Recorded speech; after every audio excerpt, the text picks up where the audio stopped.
बिस्मिल्लाहिर्रहमानिर्रहीम। दोस्तों अस्सलाम वालेकुम वरहमतुल्लाहि व बरकातहू। कल मुझे शनाख्ती कार्ड के ऑफ़िस में जाना था और रात के वक्त मैं वहाँ पे गया। मुझे अ, अपने घर के किसी फ़र्द का एक शनाख्ती कार्ड पिक करना था। तो रात के वक्त भी बहुत ज़्यादा रश था। मुझे ये देख के हैरत हुई कि दिन के वक्त मैं हिचकिचा रहा था कि इस गर्मी में किस तरह जाऊँगा, लेकिन रात के वक्त भी वहाँ ऑफ़िस में काफ़ी भीड़ लगी हुई थी।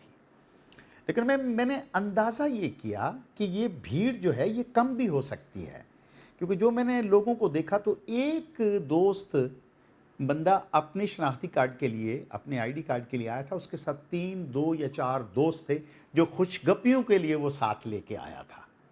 तो इसका मतलब यह है कि उस पूरे हॉल में अगर 10 लोग थे जिन्हें अपने काम के लिए यहाँ आना था, तो 30 या 40 लोग वो अपने साथ लेके आए थे अपनी खुशतबी के लिए, तफन्नुन तबा के लिए, अपने दोस्तों के साथ वक्त गुजारने के लिए। तब मुझे अंदाज़ा हुआ कि यहाँ पे गुंजाइश बहुत ज़्यादा है। रश इसलिए नज़र आ रहा है कि हम जब किसी जगह पे जाते हैं, पब्लिक प्लेस पे, किसी ऑफिस में, तो हम अपने साथ गैर ज़रूरी लोगों को लेके जाते हैं, या तो ये तो अपनी दोस्ती के लिए, या अपनी वक्त गुजारी के लिए, या उनकी सोबत में या उनकी कंपनी में बैठ के एंजॉय करने के लिए हम उन्हें साथ लेके जाते हैं। लेकिन एहसास इस बात का नहीं होता कि मेरे और आपके ऐसा करने से कि हम एक बंदे या बंदी का काम है और उसके साथ अगर 3 या 4 लोग किसी भी ऑफिस में जा रहे हैं, तो आप क्या समझते हैं कि जिस जगह पे 20 लोगों के खड़े होने की जगह है, वहाँ 60 या 80 घर घुस जाएंगे तो क्या होगा? हो ये रहा था कि जब भी मेरे साथ कोई बंदा टच करता था, मैं अपने आप को सुकेड़ के साइड पे करता था। मैं कहता था, भाई थोड़ा सा पीछे हट के खड़ो, अभी तो खड़े हो जाओ, कोविड के मामला चल रहे हैं। तो अगले से वो कहता था, सर मुझे पीछे से धक्का लगा है। और मैं जब रिसीव कर रहा था शनाख्ती कार्ड, तो मैंने देखा कि 3 काउंटर थे। वहाँ पे 3 लोग अपने अपने शनाख्ती कार्ड लेने के लिए आए थे और उनके साथ 9 लोग उनका साथ देने के लिए खड़े थे। आखिर क्यों? यही हालत हमारी रेलवे स्टेशन पे, यही हालत हमारी आम दूसरी जगहों पे जहां हम जाते हैं अपने अपने कामों के लिए। और इस गर्मी के मौसम में जबकि इंसान जूं जूं बढ़ते जाएंगे, हब्स और घुटन और सारा होता जाएगा, वहीं पे वो एयर कंडीशनर चल रहे थे, ऑफिस बिल्कुल ठीक था, लेकिन गैर ज़रूरी लोगों के अंदर जाने की वजह से एटमॉस्फेयर, वहाँ की सारी फ़ज़ा ख़राब हो रही थी। और फिर जो एक सेहत के लिहाज से, हिफाजत के लिहाज से जो एक माहौल बनना चाहिए, वो हम में अभी सेंस नहीं है।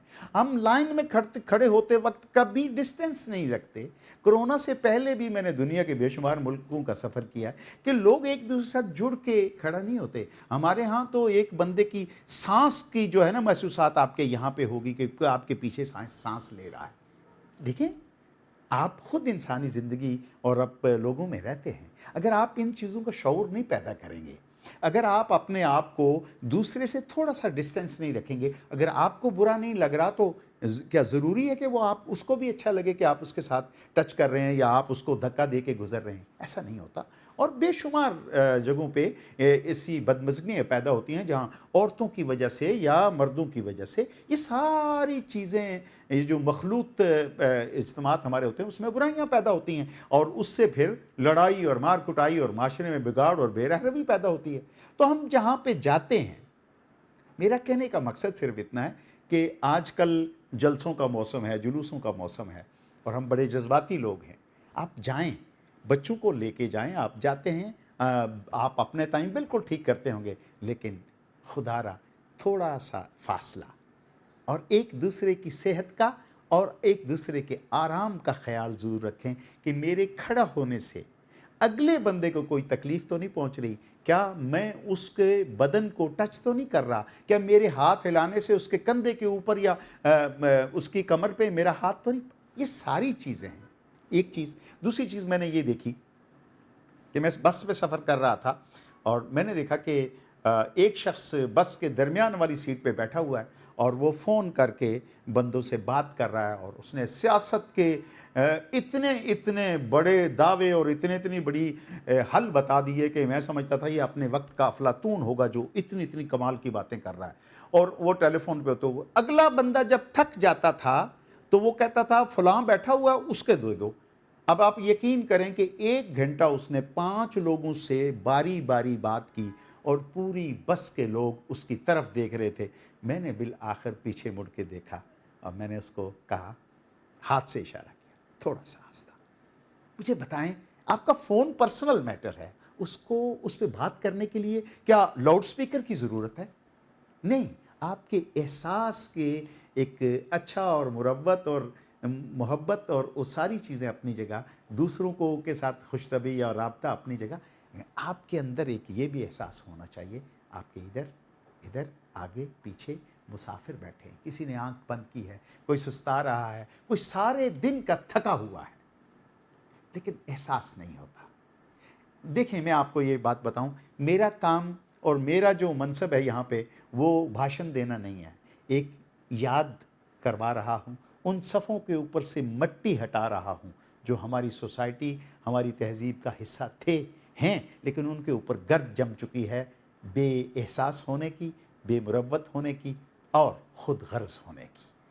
بس ان چیزوں کو اگر ہم ہٹائیں اور ہر جگہ پہ اپنی موجودگی کا احساس دلانے کے لیے کوئی اچھی روایت ڈالیں، تو میرا خیال ہے ہم بہت جلدی اور بہت کامیابی کے ساتھ ان تمام چیزوں سے گزر کے مہذب اور بڑے خوش اسلوبی سے آراستہ ان چیزوں اور ان رویوں کی طرف، ان راستوں کی طرف چل پڑیں گے جو ہمیں خیر سے اپنی منزل تک پہنچائیں گے اور معاشرے کا بگاڑ نہیں ہوگا۔ چلیے اپنی اپنی جگہ پہ ایک پریکٹس آہستہ آہستہ کر لیتے ہیں، اور پھر نوٹ کرتے ہیں کسی بک پہ، میں نے یہ عادت چھوڑ دی، یہ چھوڑ دی، یہ چھوڑ دی، اور اللہ کرے کہ ایک وقت آئے کہ ہمارا یہ سارا اندر تمام علتوں سے خالی ہو جائے اور حسن اخلاق کا نور اور اس کی خوبصورتی ہمارے چہروں پہ اور کردار میں آ جائے۔ آئیے مل کے کوشش کرتے ہیں، انشاءاللہ مجھے امید ہے اگر آپ اس کی پریکٹس کریں گے تو بہت جلد تبدیلی میرے میں، آپ میں اور سوسائٹی میں آئے گی۔ ملتے ہیں ایک اور نئے موضوع کے ساتھ، اس وقت تک کے لیے اجازت، اللہ حافظ، السلام علیکم۔